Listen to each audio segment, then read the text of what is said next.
জেলার এক প্রান্ত থেকে অন্য প্রান্ত দক্ষিণ ২৪ পরগনা জুড়ে চলছে রাখি বন্ধনের আনন্দঘন উদযাপন। বিদ্যালয়ের বিভিন্ন রাজনৈতিক দল, স্বেচ্ছাসেবী সংগঠন থেকে শুরু করে বিভিন্ন সামাজিক ও সাংস্কৃতিক মঞ্চ সবাই একত্রিত হয়ে উদযাপন করছে এই ভ্রাতৃত্বের উৎসব। শিশু কিশোরদের হাতে হাতে সাজানো রাখি, পরিবেশ রক্ষার বার্তা, শান্তি ও সম্প্রীতির শপথে মুখরিত হয়েছে গ্রাম থেকে শহরের পথঘাট। নামখানা, কাকদ্বীপ, সাগর, পাথর প্রতিমা, ফ্রেজারগঞ্জ থেকে বারুইপুর, ক্যানিং, সোনারপুর প্রতিটি এলাকায় সকাল থেকে চলছে রাখি বাঁধা ও সাংস্কৃতিক অনুষ্ঠান। কোথাও ভাই বোনের সম্পর্ককে নতুন করে দৃঢ় করার অঙ্গীকার, তো কোথাও গাছের গায়ে রাখি বেঁধে পরিবেশ রক্ষার ডাক। স্থানীয় প্রশাসন ও পুলিশ কর্মীদের হাতেও বোনেরা রাখি বেঁধে নিরাপত্তা ও সৌহার্দ্যের বার্তা ছড়াচ্ছেন।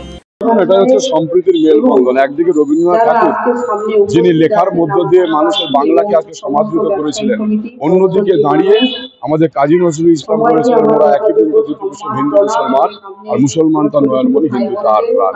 মাননীয় মুখ্যমন্ত্রী মমতা বন্দ্যোপাধ্যায়, আপনারা জানেন পশ্চিমবঙ্গ রাজ্য সরকার, আমাদের যুব কল্যাণ দপ্তর এবং নামখানা পঞ্চায়েত সমিতির ঐকান্তিক প্রচেষ্টায় আমরা আজকে নামখানা বাজার রাখি বন্ধন দিবস উদযাপিত করছি।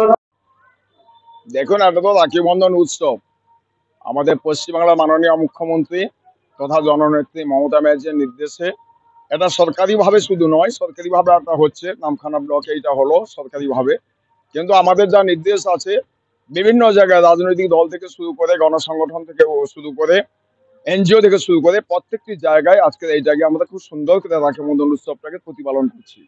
আপনারা দেখবেন গোটা নামখানা ব্লক জুড়ে প্রত্যেকে পঞ্চায়েত থেকে শুরু করে অলিগলিতে এই উৎসবটা আজকে হচ্ছে। আমি এই মুহূর্তে তো 8টা কমপ্লিট করে এখানে 9টাতে এলাম। তবে যাই হোক, এই একটা উৎসবের তাৎপর্য অত্যন্ত গুরুত্বপূর্ণ তাৎপর্য।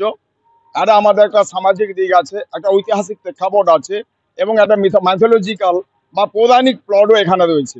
শিক্ষক, অভিভাবক ও সমাজকর্মীদের মতে রাখি বন্ধন শুধু একটি আচার নয়, এটি সম্প্রীতি, ঐক্য ও সামাজিক বন্ধনের প্রতীক।